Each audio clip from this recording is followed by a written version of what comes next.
Hello my dear friends, myself Alimuddin Sheikh Qadri and my YouTube channel is Alimuddin Sheikh Qadri. My dear friend, already I had discussed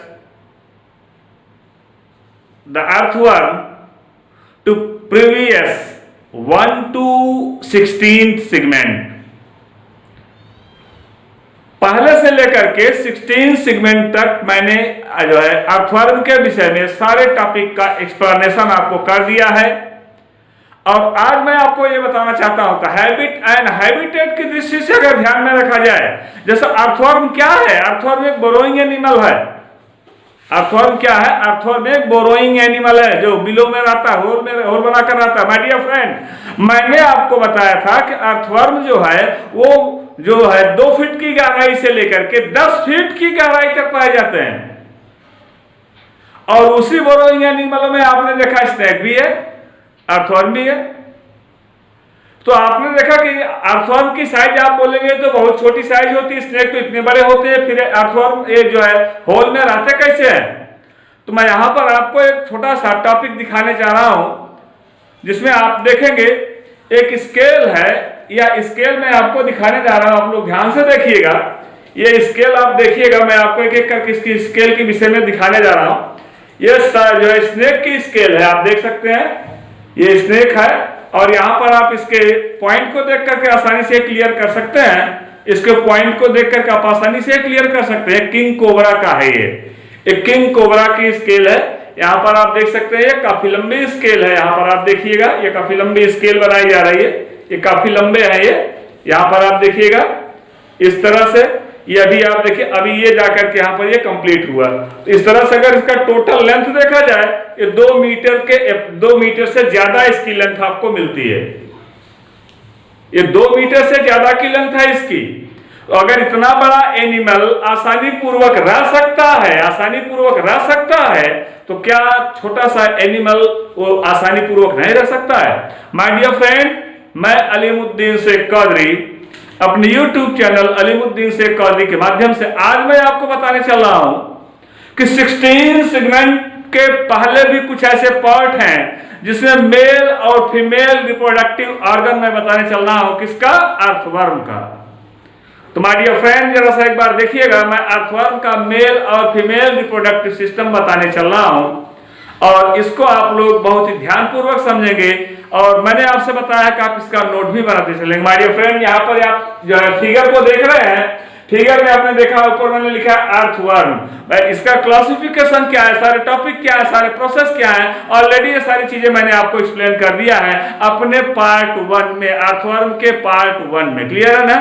आइए second part में देखते हैं male reproductive organ. My dear friend, male reproductive organs are divided into 7 parts. How many parts? 7 parts. See this here. First, testis, and the testis sac, seminal vesicle, और spermidual funnel, vas differentia, and prostate gland and accessory gland. Once again, testis sac, seminal vesicle, and spermidual funnel, vasa differentia and prostate gland, accessory gland। ये 7 part हो गए male reproductive system के। अब आइए figure में देखते हैं। My dear friend, figure में आप लोगों ने देखा, मैंने आपको बताया था, पहले ही बताया था कि मेल और फीमेल अर्थवर्म हर्माफ्रोडाइट है। मेल और फीमेल दोनों सेक्स ऑर्गन एक ही बॉडी में पाया जा रहा है। मेल और फीमेल दोनों सेक्स ऑर्गन एक ही बॉडी में पाया जा रहा है, हर्माफ्रोडाइट है। फिर भी ये सेल्फ रिप्रोडक्शन नहीं कर सकता है। उसका रीजन क्या है कि इनमें लैंगिक अंगों की मैच्योरिटी जो होती है, लैंगिक अंगों की परिपक्वता जो होती है, वो अलग अलग टाइम ऑफ इंटरवल पर होती है। से मेल कभी कुछ टाइम समय पहले मैच्योर होते हैं, फीमेल रिप्रोडक्टिव पार्ट जो कुछ समय बाद मैच्योर होते हैं। तो मैच्योरिटी अगर इनकी डिफरेंट टाइम पर है, मेच्योरिटी डिफरेंट टाइम पर है तो ये सेम टाइम पर फर्टिलाइजेशन नहीं कर सकते हैं। इसीलिए यही कारण होता है कि एक अर्थवर्म फर्टिलाइजेशन के लिए दूसरे अर्थवर्म पर डिपेंड करता है। आइए देखते हैं एक एक पॉइंट को।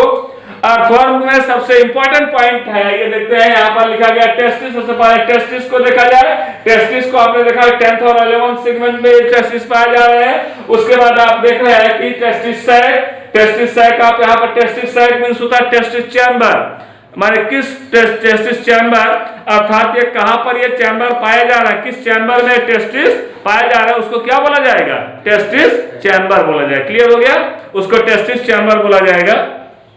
वृषणकोश बोलते हैं जो 10वें और 11वें खंड में, ध्यान दीजिएगा 10th एंड 11th सेगमेंट में ये टेस्टिस पाए जाते हैं। इसके पहले आप देखिएगा स्पर्मेटिकी, जिसमें स्पर्म आकर के स्टोर होते हैं। इसमें 4 पेयर ऑफ स्पर्मेटिकी है जो 5, 6, 6, 7, 7, 8, 8, 9, 5, 6, 6, 7, 7, 8, 8, 9 कितने सेगमेंट हो गए, 4। तो 4 वन साइड में हो गए और 4 अदर साइड, टोटल कितने हो गए, 8। तो 8 स्पर्मेटिकी कहां पाए गए, 8 स्पर्मेटिका पाया गया, कहां पाया गया, अर्थवर्म के 5, 6, 6, 7, 7, 8, 8, 9 सेगमेंट में। क्लियर है, कोई कंफ्यूजन? अब आगे देखते हैं। उसके नीचे टेस्टिस सैक मैंने बता दिया। ओवरी आप देख रहे हैं कि 14th सेगमेंट में, ओवरी के विषय में मैंने आपको बताया। ओवरी जो है एक 14वें खंड में अधर तल पर एक होल के रूप में यहां पर निकली है, जिसको फीमेल जेनाइटल पोर बोला गया। क्या बोला गया, फीमेल जेनाइटल पोर बोला गया। माय डियर फ्रेंड, ओवरी यहां पर आप देख रहे हैं जो एक फनल लाइक है कि कीप की तरह से है, और उसके बाद उसी कीप के बगल आप देख रहे हैं रेड कलर जो दिखाया जा रहा है, यहां पर ढेर सारे ओवम एक साथ बने हुए हैं, ढेर सारे ओवम एक साथ बने हुए हैं। अब आगे देखते हैं ओवरी क्या हो गया। अब अगला पॉइंट मैंने जो है टेस्टिस को बता दिया और टेस्टिस सैक को बता दिया। आइए देखते हैं शुक्राशय क्या होता है माय डियर फ्रेंड। यहां पर है इस पर में जो है सेमिनल वेस्किल, सेमिनल वेस्किल जिसको कहा गया शुक्राशय 11वें और 12वें यहाँ पर ये शुक्राशय है, ध्यान दीजिएगा। 11वें और 12वें खंड में एक जोड़ी सफेद शुक्राशय पाया जाता है। ये पटीय प्रकोष्ठ में होते हैं, क्योंकि ये पटीय प्रकोष्ठ में होते हैं। किसमें होते हैं, पटीय प्रकोष्ठ में होते हैं। पट माने भित्ति, पट मतलब भित्ति। ये पटीय प्रकोष्ठ में होते हैं और पटीय प्रकोष्ठ में होने के कारण ये स्वतंत्र होते हैं। यहाँ पर ये शुक्राणुओं को आसानी पूर्वक ओरिजिनेट कर सकते हैं। क्या कर सकते हैं, जन्म दे सकते हैं, जिससे शुक्राणु यहाँ पर विकसित होते हैं। तो यहाँ पर ये बोला गया, इसको कहा गया सेमिनल वेस्किल, जिसका नाम दिया गया शुक्राशय। माय डियर फ्रेंड, शुक्राशय में ही शुक्राणु क्या होते हैं, वो विकसित होते हैं। क्लियर हो गया, शुक्राशय के अंदर ही शुक्राणु विकसित होते हैं और यही विकसित होकर के बड़े बड़े शुक्राणु जो है बना लेते हैं। इस तरह से ये शुक्राणुओं की संख्या ढेर सारी हो जाती है, नंबर ऑफ जो है स्पर्म हो जाते हैं, शुक्राणु हो जाते हैं। हम ये नहीं कह सकते कि इसमें शुक्राणुओं की संख्या लिमिटेड है या इतनी ही है। क्लियर हो गया ना, इसमें शुक्राणु ढेर सारे हो जाते हैं।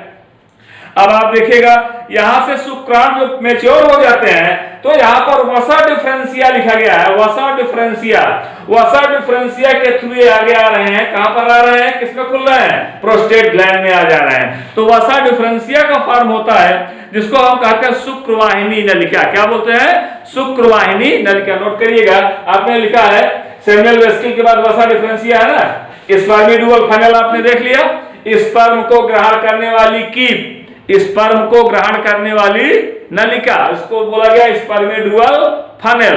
अब यहाँ पर ये स्पर्मिडुअल फनल हो गया। स्पर्मिडुअल फनल के बाद आप देख रहे हैं वसा डिफरेंशिया आ रहा है। वसा डिफरेंशिया का मतलब हो गया यहां से आकर के यहां पर आकर के ये जुड़ गए। क्लियर हो गया ना, इसको बोला गया वसा डिफरेंशिया। वसा डिफरेंशिया का असर होता है इसी से शुक्राणु जो है नीचे की साइड में आएंगे, अर्थात अपने अगले खंडों में शुक्राणु इसी की सहायता से पहुंचते हैं। तो माय डियर फ्रेंड, यहाँ पर आपको इस बात को जान लेना आवश्यक है, शुक्राणु बनते कहीं और हैं और निकलते कहीं और से हैं। क्लियर हो गया, बन कहीं और रहे हैं, निकल कहीं और से रहे हैं। इस प्रकार से आपने देखा कि यहाँ पर शुक्राणु जो है निकल रहा है, प्रोस्टेट जो है। अब इसको हम बोला गया शुक्रवाहिनी की, मैंने बता दिया आपको। देखिएगा शुक्रवाहिनी का, शुक्रवाहिनियां माने वसा डिफरेंशिया मैंने बताया। अब आगे देखते हैं लास्ट में prostate gland. My dear friend, prostate gland के विषय में देखा गया यह 17 और 16 17 सेगमेंट में 16 17 18 और यहां तक आपने देखा है एट लास्ट सेगमेंट इसका जा रहा है 20 सेगमेंट में जा रहे हैं। 20 सेगमेंट तक के प्रोस्टेट ग्लैंड इसके फैले हुए होते हैं। किस सेगमेंट तक? 20 सेगमेंट तक के प्रोस्टेट ग्लैंड इसमें जो है फैली हुई होती है। क्लियर हो, समझ में आ रहा है कि नहीं? 20 सेगमेंट तक। यहां पर आपने देखा आपको एक एक्सेसरी ग्लैंड मिल रही है, ध्यान दीजिएगा, एक्सेसरी ग्लैंड यहां पर आपको मिल रही है और ये एक्सेसरी ग्लैंड है। यहाँ एक्सेसरी ग्लैंड सहायक ग्रंथियां जिसको बोला गया, क्या बोला गया? सहायक ग्रंथियां बोला गया। ये सहायक ग्रंथियां यहाँ पर जो है लगी हुई है, आपने इसको एक्सेसरी ग्लैंड का नाम दिया।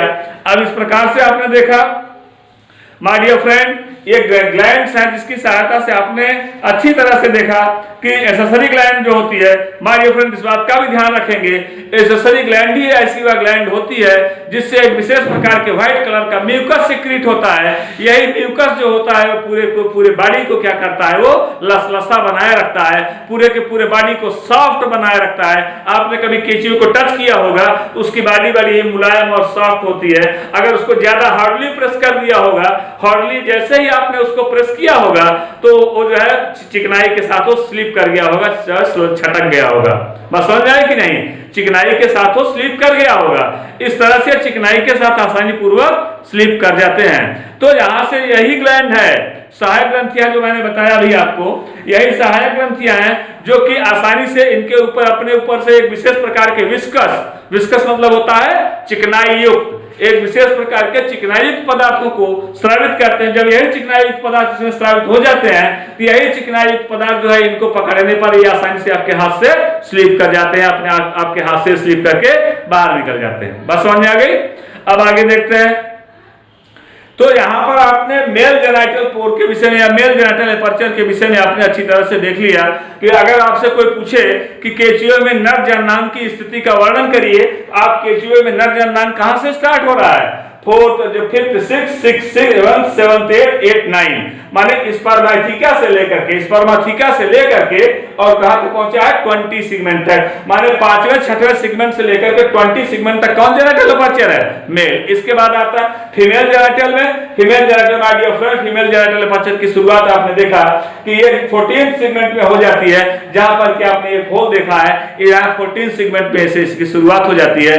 और यहां पर जब ये इसका जो है जिसके जनन की इसके सारे प्रोसेस, सारे फिगर मैं आपने इस YouTube चैनल पर ऑलरेडी अपलोड कर दूंगा ताकि आपको समझने में कहीं से भी किसी भी प्रकार की कोई प्रॉब्लम ना हो।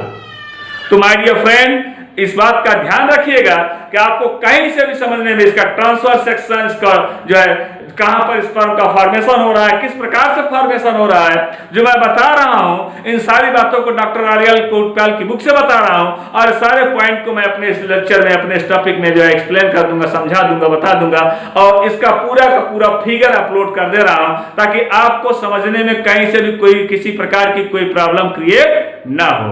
आइए आगे देखते हैं। तो यहां पर आपने देखा, मैंने अभी आपको बताया है फेरेटिमा में ओवरी, अंडाशय कहां पर है? 14 सेगमेंट के आप नीचे जाएंगे और अंडाशय में आप तो जहां पर ये 14 सेगमेंट में आपने देखा कि ये फीमेल जेनाइटल पोर पाया जा रहा है। ओवरी कहां पाई जा रही है? ओवरी पाई जा रही है 11 और 12 सेगमेंट की सेप्टा पर, ध्यान दीजिएगा। तो ये अंडाशय जो होते हैं ये 13वें खंड में, यहाँ पर ये 13 सेगमेंट पर यहाँ पर देख रहे हैं ना रेड कलर का, ये 13 सेगमेंट है और 13 सेगमेंट में आप यहाँ पर रेड कलर का देख रहे हैं, ये ओवरी का है। क्लियर है ना? एक ओवरी में कम से कम ढेर सारे अंडक होते हैं, इनकी संख्या निर्धारित नहीं होती है। माय डियर फ्रेंड, इस तरह से अगर आप देखेंगे, इस तरह से ऐसे गुच्छे जैसे ढेर सारी नलिकाएं आपको बनी हुई मिलेंगी। ऐसे गुच्छे जैसे ढेर सारी नलिकाएं इस तरह से बनी हुई मिलेंगी।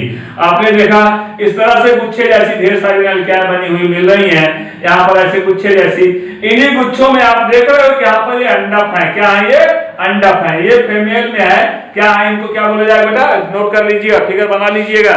इनको ये अंडक है, इनको कहा जाता है अंडाशय। क्या बोलते हैं? अंडाशय बोलते हैं। अंडाशय में अंडक होते हैं, अंडकों की संख्या काफी ज्यादा होती है। तो काफी ज्यादा होने के कारण ये जो होते हैं एक किसी सेप्टम से जाकर के, यहाँ सेप्टा होता है, ध्यान दीजिएगा, किसी भी सेप्टम से जाकर के, अर्थात यहाँ पर जो लगा हुआ है कौन सा सेप्टम, 12वें और 13वें सेगमेंट का सेगमेंट पर 13वें सेगमेंट में पाया जा रहा है, 12वें सेगमेंट की सेप्टा से जाकर के लगे हुआ है। इस तरह से 12वां सेगमेंट हो जाएगा, ये 13वां सेगमेंट हो जाएगा, और लास्ट में 14वां सेगमेंट हो जाएगा, और 14वां सेगमेंट में होल बना करके वहीं से ये ओपन होते हैं, अर्थात अंडक वहीं से बाहर निकलते हैं। क्लियर हो गया। अब आप देखिएगा कि इस तरह से मैंने आपको फीमेल जेनिटल के पार्ट के विषय में भी बता दिया। माय डियर फ्रेंड, अब यहाँ पर मैं आपको कुछ विशेष प्रकार के पॉइंट के विषय में बताना चाह रहा हूं, कुछ विशेष प्रकार के पॉइंट के विषय में आपको बताना चाह रहा हूं कि जिसमें आपको यह मैं क्लियर कर सकता हूं, ये मैं क्लियर कर दूं कि आप देखिए कि रिप्रोडक्शन कैसे हो रहा है। आइए जरा सा देखा जाए तो यहाँ पर अगर हम देखते हैं, क्लियर देखते हैं, तो यहाँ पर मैंने फिगर के थ्रू आपको समझा ही दिया है। अब आइए देखते हैं ताकि आपकी समझ में कहीं से भी कोई प्रॉब्लम क्रिएट ना हो और आप आसानी पूर्वक इसको समझ सकें। तो यहाँ पर देखिएगा, मैं यहाँ पर अगर ये देखा जाए, यहाँ पर आप देखेंगे इस तरह से यहाँ पर आया, एक छोटा सा ऐसे ले लिया और ऐसे आकर के खोल दिया आपने। माय डियर फ्रेंड, इसको स्पर्मेथिकी बोला जाता है। क्या बोलते हैं इसको?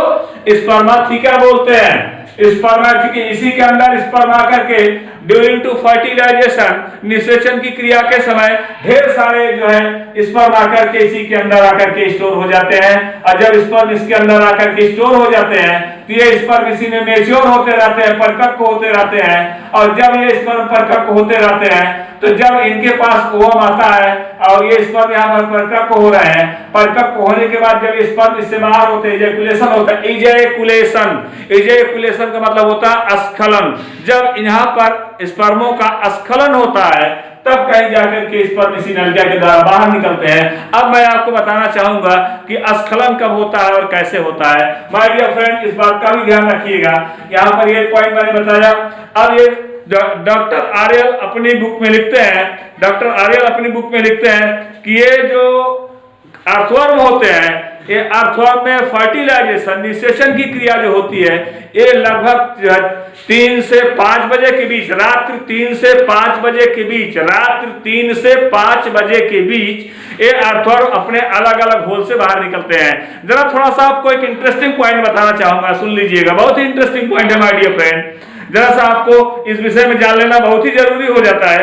कभी कभी अक्सर बच्चे इसको पूछ बैठते हैं कि यहाँ पर ध्यान दीजिएगा, 1 हेक्टेयर जमीन में लगभग 50,000 से ज्यादा जो है केचुए पाए जाते हैं। नोट करिएगा, 1 हेक्टेयर जमीन में लगभग 50,000 से ज्यादा केचुए पाए जाते हैं। और इस बात को ध्यान में रखिएगा कि 1 हेक्टेयर जमीन को ये जो है आसानी पूर्वक, अगर ये उसको जो है जमीन को इतना ज्यादा होल बनाकर, कितना ज्यादा होल बनाकर जमीन को इतना ज्यादा चाल देते हैं, उसकी मिट्टी को इतना ज्यादा भुरभुरा बना देते हैं कि ये आसानी पूर्वक 5 से 6 इंच तक की मिट्टी इनकी होल के द्वारा जो इतना होल बना देते हैं और इतना उसको ह्यूमस ले जाकर उसमें इनिशिएट करते हैं, उसमें फिलअप करते हैं कि मिट्टी जो है पूरी तरह से भुरभुरी हो जाती है। तो माय डियर फ्रेंड, इस तरह से आपने देखा कि मिट्टी को भुरभुरा भी बनाने का काम कर रहे हैं। भुरभुरा बनाने के साथ साथ आप देख रहे हो कि जब जैसे जैसे मिट्टी इनकी भुरभुरी होती जा रही है, वहां पर उसमें ह्यूमिडिटी,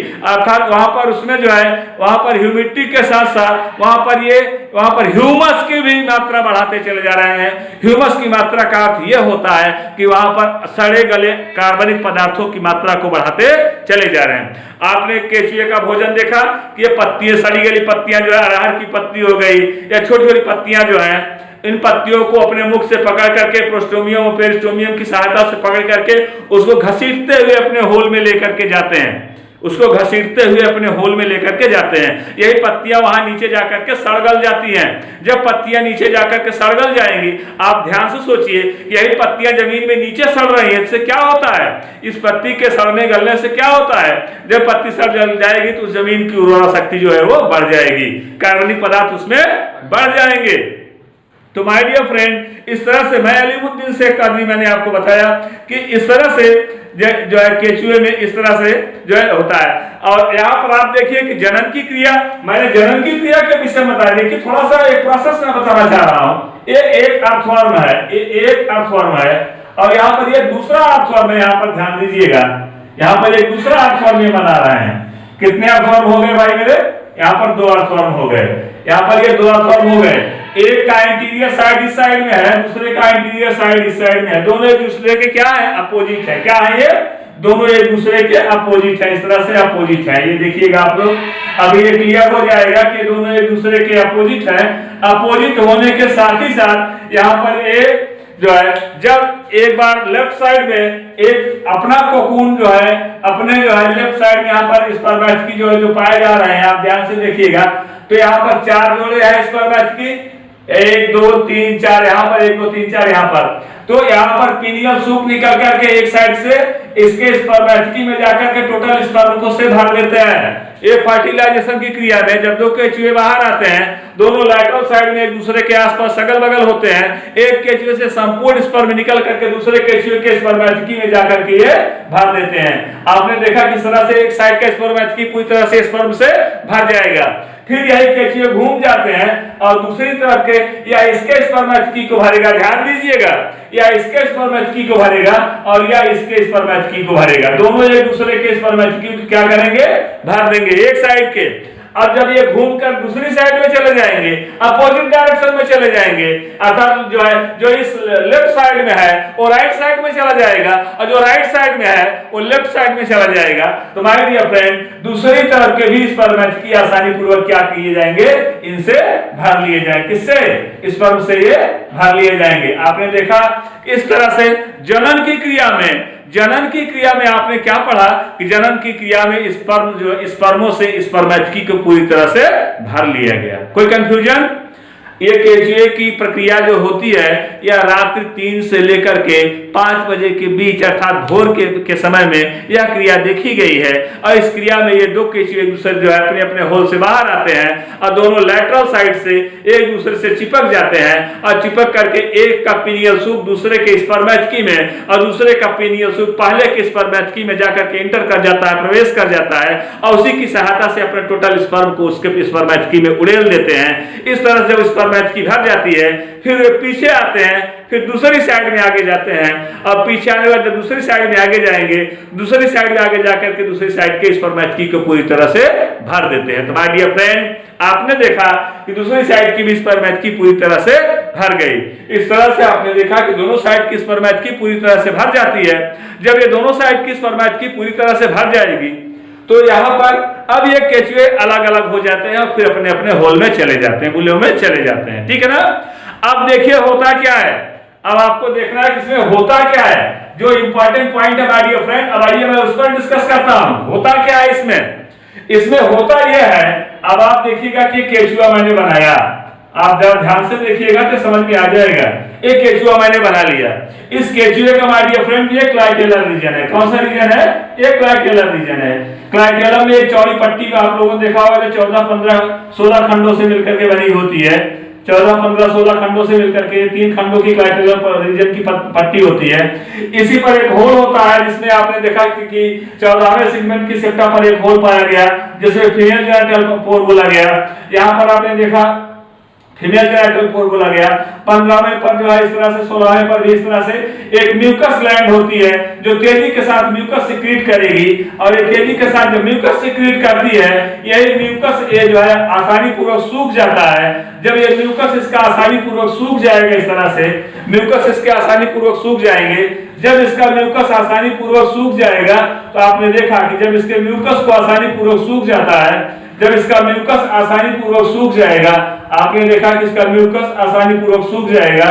जब ये म्यूकस इसके सूख जाएंगे, सूख करके कठोर हो जाते हैं। क्या हो जाते हैं? सूख करके कठोर हो जाते हैं। अब जब ये इसका म्यूकस सूख करके कठोर हो जाता है, एक कोकून जैसा बना लेता है। इस तरह से इसके खंड हो गए, इस तरह से इसके खंड हो गए, आपने ध्यान दिया, इस तरह से इसके खंड हो गए। अब ये कोकून को ऐसे बनाएगा, ध्यान दीजिएगा माय डियर फ्रेंड, इस तरह से कोकून को बनाएगा, इस तरह से कोकून को बनाएगा, इस तरह से कोकून को बनाएगा, इस तरह से। अब आप देखिए, अर्थवर्म इसके विषय में ऐसे कोकून को लेकर के चलता रहता है। कोकून को लेकर के अर्थवर्म अपने गले में जैसे फंसा करके हड्डी ये चलता रहता है, कोकून को लेकर के चलता रहता है, चलता रहता है, चलता रहता है। लेकिन कब तक चलता रहेगा? जैसे जैसे कोकून सूखता जाएगा, ये धीरे धीरे उसके बॉडी को, उसके गले को कसता चला जाएगा। अब क्या करेगा केचुआ, उसको जल्दी से जल्दी उसको निकालने का प्रयास करेगा। जब इसको निकालने का प्रयास करता है, अर्थात यहीं से अपने बॉडी के एंटीरियर पोर्शन को, अपने बॉडी के एंटीरियर पोर्शन को पीछे की साइड में खींचता है। क्या करता है, पीछे की साइड में खींचता है। ऐसे पीछे की साइड में खींच रहा है। जब ये स्पर्मेटिकी पर पहुंचते हैं तो यहीं पर स्पर्म निकल करके यहाँ पर आकर के मिल जाते हैं। जब स्पर्म यहाँ पर आकर के मिल जाते हैं माय डियर फ्रेंड, तो यहाँ पर ये स्पर्म जो है अब अंडक के साथ जो है यहाँ पर 14वें सेगमेंट में आपने देखा फीमेल जेनेटिव पोर है, यहाँ से एक सेल निकली, एक सेल से यहाँ पर ये बनाए और यहाँ पर ढेर सारे जो है यहाँ पर स्पर्म आ गए। स्पर्म कहां से आए, जो है 5th 6th 6th 7th 7th 8th 9 4 segment की सेप्टा से आए। अब ये स्पर्म आकर के यहाँ से क्या करते हैं, ये स्पर्म आकर के यहाँ से मिल जाते हैं। अब ये क्रिया निषेचन की हो जाती है। समझ आया कि नहीं, निषेचन कहाँ हो रहा है, निषेचन हो रहा है बेटा इसके बाहर निकलने पर। जब बाहर निकल रहा है ऐसी दशा में निषेचन की क्रिया यहाँ पर हो रही है। क्लियर हो गया, समझ में आ गया। अर्थात ये निषेचन यहां नहीं होता, मैंने बताया हर्माफ्रोडाइट है, अर्थात मेल और फीमेल दोनों जननांग पाए जा रहे हैं, फिर भी इसमें स्वनिषेचन की क्रिया नहीं होती। रीजन उसका क्या दिया मैंने, क्योंकि इनमें लैंगिक अंगों की परिपक्वता जो होती है वो डिफरेंट टाइम ऑफ इंटरवल पर होती है, भिन्न भिन्न समय अंतरालों पर होती है। अगर समान समय अंतरालों पर होती तो स्वतः जनन कर सकते थे, लेकिन परिपक्वता इनकी भिन्न समयों पर हो रही है, इसलिए इसमें स्वतः जनन की क्रिया इसमें नहीं होगी। बस समझ आ गई। अब ये स्वतः जनन नहीं कर पाए। अब माय डियर फ्रेंड ये कोकून आप देखिए ये बाहर आ गया। कोकून जैसे ही बाहर आता है ये होल इसके बंद हो जाते हैं। अब ये कोकून बाहर आ गया और इसके होल ऐसे बंद हो गए। तो कल मैंने इसको जब पढ़ाया तो बच्चों ने कहा कि ये देखिए सर जी ने जो है एक जो है सेम के बीज जैसा क्या बना दिया, ये क्या बन गया, ये एक बीज जैसा बन गया। माय डियर फ्रेंड ये सेम का बीज नहीं है, आपको देखने में लग रहा है कि बीज जैसा है, इस तरह से आपको देखने में लग रहा है कि बीज जैसा है। इस तरह से देखिएगा आप लोग, यहाँ पर इस तरह से है, यहाँ पर इस तरह से है। अब ये आपको एक इसी को कोकून नाम दिया गया। क्या नाम दिया गया, इसी का नाम क्या दिया गया, कोकून नाम दिया गया या फर्टाइल एग नाम दिया गया, ठीक ना। CO डबल C है ना, COCON कोकून बोलते हैं, COCON कोकून बोलते हैं। इस पर ध्यान दीजिएगा, कोकून बोलते हैं, COCON कोकून बोलते हैं। कोकून यहाँ पर ये बन गया। अब ये कोकून मैच्योर करेगा, परिपक्व होगा, परिपक्व होगा जिसमें एक साथ में हजारों सैकड़ों इसमें जो है सैकड़ों आप देखेंगे किसमें जो केचुए बन गए। अब ये केचुए बनकर कैसे पड़े रहेंगे माय डियर फ्रेंड, केचुए बनकर किसमें ऐसे पड़े रहेंगे। जब ये बरसात ऋतु का सीजन आएगा, पानी तेजी के साथ बरसेगा, एक केचुए यहाँ से जो है इसके वाल को तोड़ करके रप्चर करके बाहर आएंगे और आप देखते हैं बहुत पतले पतले धागे जैसी संरचना के साथ इस तरह से इस कोकून को तोड़ करके क्या होते हैं, ये बाहर आ जाते हैं। क्लियर हो गया। इस कोकून को तोड़ करके अब ये बाहर आ गए। जब ये कोकून को तोड़ करके बाहर आ गए तो इसका मतलब हो गया अब इसमें जनन जो है ये पूर्ण हो गया। अब ये बच्चे जो इसके बाहर आए हैं अब उनके अंदर डेवलपमेंट की क्रिया होनी है। बात समझ आई कि नहीं।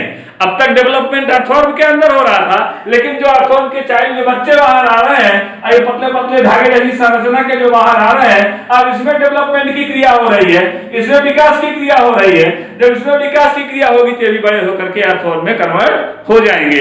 तो माय डियर फ्रेंड इसमें मेटामॉर्फोसिस कायांतरण की क्रिया देखी गई। और आइए मैं थोड़ा सा आपको बता दूं कि इकोनॉमिक इंपॉर्टेंस का right now the economic importance आर्थिक महत्व आप लिखेंगे कि economic importance of earthworm. My dear friend this is the very important point. मैंने क्वेश्चन भी राइज किया था पहले ही, why is earthworm is called to the friends of farmer, कि केचुए को क्यों किसानों का मित्र कहा गया है।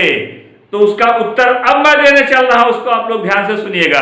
पहले तो आप ध्यान दीजिए कि मैंने उसकी हिस्ट्री को बताया, उसके जो है सिस्टमेटिक पोजीशन क्लास जो है क्लासिफिकेशन को बताया, स्ट्रक्चर को बताया, उसमें मेल जेनाइटल पार्ट को बताया, फीमेल जेनाइटल पार्ट को बताया, सारे उसमें फर्टिलाइजेशन को बताया, कोकून फॉर्मेशन को बताया, कोकून मैच्योरेशन को बताया, फीमेल और मेल जेनाइटल पार्ट कितने होते हैं, 7 पार्ट होते हैं, 7 के विषय मैंने आपको बताया। और फीमेल के भी है, फीमेल में जहां पर वास डिफरेंस का वास डिफरेंस है, वहां पर स्खलन नलिका जो है नहीं पाई जाती, वहां पर एक ऐसी नलिका पाई जाती है जो वास डिफरेंस होती है, वास डिफरेंस बोला गया, वास डिफरेंस से स्खलन नलिका है, वो उसको वास डिफरेंस बोला जाता है, उसको स्खलित नलिका बोला जाता है, उसी से स्खलन के परिणाम स्वरूप स्पर्म जो है वो बाहर आते हैं। अब बाहर आकर के अब देखा कोकून में आए, जब ये कोकून बाहर निकलने लगता है तो स्पर्म आकर के स्पर्म इससे बाहर निकल जाते हैं। जब स्पर्म इससे निकल गए तो यहाँ फर्टिलाइजेशन हो गया, निषेचन हो गया। निषेचन किसके अंदर हो रहा है? कोकून के अंदर हो रहा है। क्लियर हो गया ना? अब ये निषेचन हो गया, निषेचन हो गया। निषेचन का मतलब होता है जब दो गैमीटों का आपस में कॉम्बिनेशन होना, उसी को निषेचन कहा जाता है। जब तक गैमीट आपस में फ्यूज नहीं करेगा उसे निषेचन नहीं कहा जाएगा, फर्टिलाइजेशन नहीं कहा जाएगा। तो यहां पर गैमीटों का कॉम्बिनेशन हो रहा माय डियर फ्रेंड। अब ये गैमीट का कॉम्बिनेशन हो गया। आइए इकोनॉमिक इंपॉर्टेंस के विषय में डिस्कस कर रहा हूं, तो यहां पर देखिएगा इकोनॉमिक इंपॉर्टेंस के जो है इसका क्या पहला इकोनॉमिक इंपॉर्टेंस है, प्राकृतिक हलवाहा इनको बोला गया। इनको बोला गया नेचुरल जो है, इनको बोला गया नेचुरल प्लाउमैन। जैसे प्लोमैन को हरवाहा बोला जाता है ना, जो खेत की जुताई करते हैं प्लोमैन बोला जाता है, हरवाहा बोला जाता है उनको। तो ये नेचुरल हरवाह, प्राकृतिक हरवाहे हैं। हरवाहे का मतलब क्या होता है? जो आपके खेत को भुरभुरा बना दें। आपके खेत को कौन भुरभुरा बना रहा है? अर्थवर्म बना रहा है, केचुआ बना रहा है। आपके खेत को केचुआ पूरी तरह से भुरभुरा बना दे रहा है। आपके खेत को केचुआ पूरी तरह से भुरभुरा बना दे रहा है। माय डियर फ्रेंड, इसमें मैं कुछ विशेष बातें आपको बताना चाहूंगा कि यहां पर ध्यान देंगे कि मैंने बताया कि 1 एकड़ जमीन में जो है 50,000 जो है बिल, एक केचुए के 1 एकड़ जमीन में 50,000 होल होते हैं। छोटे छोटे होल जो है, इन होलों को देखा जाए तो 50,000 होल देखे गए। कितने देखे गए? 50,000 होल देखे गए। और इन 50,000 होलों में आपने देखा जितने होल पाए जा रहे हैं, और ये 1 एकड़ में इनकी 1 एकड़ भूमि में लगभग 3 लाख से भी ज्यादा, माने होल कितने देखे गए? 50,000 होल देखे गए 1 एकड़ में। और 50, अगर 1 एकड़ में 50,000 होल देखे गए, सपोज करो आप 1 एकड़ में जो है 50,000 होल देखा गया, एक होल में अगर एक भी केचुआ है तो 50,000 केचुए हुए कि नहीं हुए? लेकिन ये बहुत ही कम संख्या है। एक होल में कम से कम 5 से 6 केचुए होते हैं। अर्थात कहने का मतलब इसमें आप गुणा करिए इसका, तो लगभग ये मिलता है कि 1 हेक्टेयर जमीन में 3 लाख से ज्यादा केचुए पाए जाते हैं। क्लियर हो गया? तो 1 हेक्टेयर में जब 3 लाख से भी अधिक केचुए पाए जा सकते हैं माय डियर फ्रेंड, तो इसका मतलब वो जैसे से केचुए बाहर आएंगे, ये उतनी ही तेजी के साथ एक खेत को जो है आसानी से प्लोइंग करेंगे, जुताई करेंगे। और इस बात का भी ध्यान रखिएगा कि जो है ये जो है 0.405 हेक्टेयर की जमीन को आसानी पूर्वक जो है ये जो है 17 से 18,000 किलोमीटर, सॉरी 17 से 18,000 जो है किग्रा मिट्टी को ऊपर से नीचे से ऊपर आ रहे हैं, नीचे से ऊपर आ रहे हैं। 17 से 18,000 किलो मिट्टी को नीचे से खाकर ऊपर ले आते हैं, ऊपर से खा करके नीचे ले जाते हैं। भाई इनका भोजन ही तो मिट्टी है। ऊपर से मिट्टी को खाएंगे तो नीचे लेके जाएंगे, नीचे खाएंगे तो ऊपर लेके आएंगे। इनको अपनी बॉडी से तो मिट्टी को बाहर निकालना है ना, अपनी बॉडी से इनको मिट्टी को बाहर निकालना है। अब केचुए के पहचान कैसे करते हैं आप? एक फील्ड होती है, इस तरह से फील्ड होती है, और फील्ड में आप देखा कि यहाँ पर केचुए के जो है इस तरह से मिट्टी का ढेर जब आप देखते हो, इस तरह से आप मिट्टी का ढेर आप देखते हो, इस तरह से मिट्टी का ढेर जब आप देखते हो तो आप कहते हो कि यहाँ केचुए का होल होगा। क्या होगा? केचुए का होल होगा। और जब ऐसे इसको आप हटा कर देखते हैं, यहाँ पर आपको होल दिखाई देता है। मैंने कहा कि हम एक कल्पना कर लेते हैं कि एक होल में 1 केचुआ होगा, तो 50,000 होल में 50,000 केचुए हुए, लेकिन एक होल में कम से कम 5 से 6 केचुए होते हैं। अर्थात 1 एकड़ जमीन में 3 लाख से ऊपर केचुए पाए जाते हैं। क्लियर हो गया? समझ में आ गया? अब आप देखिए, इसीलिए ये देखा कि जमीन में 5 सेंटीमीटर 5 सेंटीमीटर से लेकर के 12 सेंटीमीटर तक की जमीन को 12 सेंटीमीटर तक की जमीन को ये आसानी पूर्वक 12 सेंटीमीटर तक की जमीन को आसानी पूर्वक भुरभुरा बना देते हैं। इसीलिए इनको कहा गया है प्राकृतिक हलवाहे हैं। समझ में आया कि नहीं? आइए दूसरा देखते हैं। कि इनको फ्रेंड्स ऑफ फार्मर इसीलिए बोला गया, जमीन की उर्वरा शक्ति को बढ़ा रहे हैं और केचुआ जमीन की उर्वरा शक्ति को बढ़ा रहा है। दूसरा प्रोसेस मैंने ये बताया कि यही केचुआ है जो उर्वरा शक्ति बढ़ाने के साथ साथ खाद उर्वरा शक्ति बढ़ाने के साथ साथ अब अगर वो आप उसकी प्लोइंग करा दे रहे हैं, खेत की जुताई करा दे रहे हैं, यही केचुआ स्वयं उसी में कट जा रहा, सड़ जा रहा, मर जा रहा, गल जा रहा है, अपना सड़ करके खुद सड़ करके भी खेत की उर्वरा शक्ति को बढ़ा रहा है। तो जब तक जीवित है तब तक इसने उर्वरा शक्ति को बढ़ाया और मर जाने के बाद भी इसने अपनी उर्वरा शक्ति को अपने द्वारा उर्वरा शक्ति को बढ़ा दिया खेत की। तो इसीलिए इसको बोला गया फ्रेंड्स ऑफ फार्मर। क्या बोला गया? फ्रेंड्स ऑफ फार्मर बोला गया, किसानों का मित्र बोला गया। तो माय डियर फ्रेंड, दूसरा देखिएगा, दूसरा औषधियों में, नोट करिएगा, औषधियों में इसका उपयोग है। औषधियों में जो है जैसे बवासीर है, बवासीर जिसको बोला गया जो पाइल्स, गठिया बतास जिसको होता है अर्थराइटिस, बवासीर हो गया, अर्थराइटिस हो गया, अर्थराइटिस गठिया बतास को बोला जाता है। अतिसार जो है डायरिया बोला जाता है, पीलिया बोला जाता है, पीलिया, डायरिया, पीलिया, मसाने की डिजीज, और जो है यहाँ तक कि माय डियर फ्रेंड नपुंसकता भी जो होती है वह अगर इनसे उसकी मेडिसिन बनाई जाए, अर्थवर्म से उसकी मेडिसिन बनाई जाए तो नपुंसकता को भी दूर किया जा सकता है। अर्थात केचुए से बनी हुई मेडिसिन से नपुंसकता को भी दूर किया जा सकता है। यदि व्यक्ति जनन करने में अक्षम है, जनन की क्रिया जो नहीं हो पा रही है, तो अर्थवर्म से उससे जनन की क्रिया आसानी पूर्वक हो जाएगी। तो आप देखिएगा, दूसरा अगला मैं आपको बताना चाहूंगा, कई देश ऐसे हैं जहां पर केचुए को भोजन के रूप में भी यूज कर रहे हैं लोग। कैसे करते हैं? केचुए को लेकर के जो मट्ठा होता है उसी मट्ठे में केचुए को डाल दिया जाता है, केचुआ अपनी सारी की सारी मिट्टी को उमेट कर देता है, बाहर निकाल देता है, फिर केचुए को बाहर निकाल कर इसको सुखवा देते हैं और जब ये सूख जाता है तो सूख जाने के बाद इसको रख देते हैं, फिर इसको जो है किसी प्रकार से अपना भोजन के रूप में उसका यूज करते हैं। अन्य जीवधारियों के लिए भी यह सहजता से भोजन के लिए उपयोग में आ जाता है। जैसे छोटे छोटे पक्षी है, वो कीटाणु जो कीड़े मकोड़े के रूप में आए, इसके ऊपर झपट्टा मारे, इसको खा करके लेकर के चले गए। तो इस तरह से आपने देखा कि अन्य जीवों के लिए भोजन भी बन जा रहा है। अपना जो है भोजन अपने बॉडी का, अपने शरीर का स्वयं त्याग कर दे रहा है, मर जा रहा है दूसरे जीवों के भोजन के लिए, भक्षण के लिए। इस तरह से आपने देखा कि मैं आज आपको यहाँ पर जो अर्थवर्म के विषय में बताया, इसीलिए अर्थवर्म को कहा गया friends of farmer. My dear friend, मैं अलीमुद्दीन शेख कादरी अपने YouTube चैनल अलीमुद्दीन शेख कादरी के माध्यम से आज मैंने इस लेसन को समाप्त किया। जो है यह संघ एनेलिडा रहा, फाइलम एनेलिडा रहा, और मैंने फाइलम एनेलिडा को पूरी तरह से आज समाप्त किया। माय डियर फ्रेंड, इसी के साथ आज का टॉपिक जो मैं अलीमुद्दीन शेख कादरी, मैं आप सभी से एक बार रिक्वेस्ट करना चाहता हूं, आप सभी लोग जिन लोगों ने मेरे चैनल को भी अब तक सब्सक्राइब न किया हो, वे लोग मेरे चैनल को सब्सक्राइब कर लेंगे, ज्यादा से ज्यादा लाइक करेंगे, शेयर करेंगे, और ज्यादा से ज्यादा उसे डिस्ट्रीब्यूट कर शेयर करिएगा। शेयर करने से मेरा नॉलेज जो है ये बढ़ता जाएगा। माय डियर फ्रेंड, आपसे मेरा हम्बल रिक्वेस्ट है, आपसे मेरा रिक्वेस्ट है कि आप सभी लोग ज्यादा से ज्यादा मेरे इस चैनल को सब्सक्राइब करिए, सब्सक्राइब करिए, उसके साथ ही साथ इस नॉलेज को आप स्टोर करिए, इस नॉलेज को आप स्टोर करिए, लिखिए। मैं अलीमुद्दीन शेख कादरी आज के अपने इसी लेक्चर के साथ आज का टॉपिक यही पर समाप्त करता हूं। Thank you.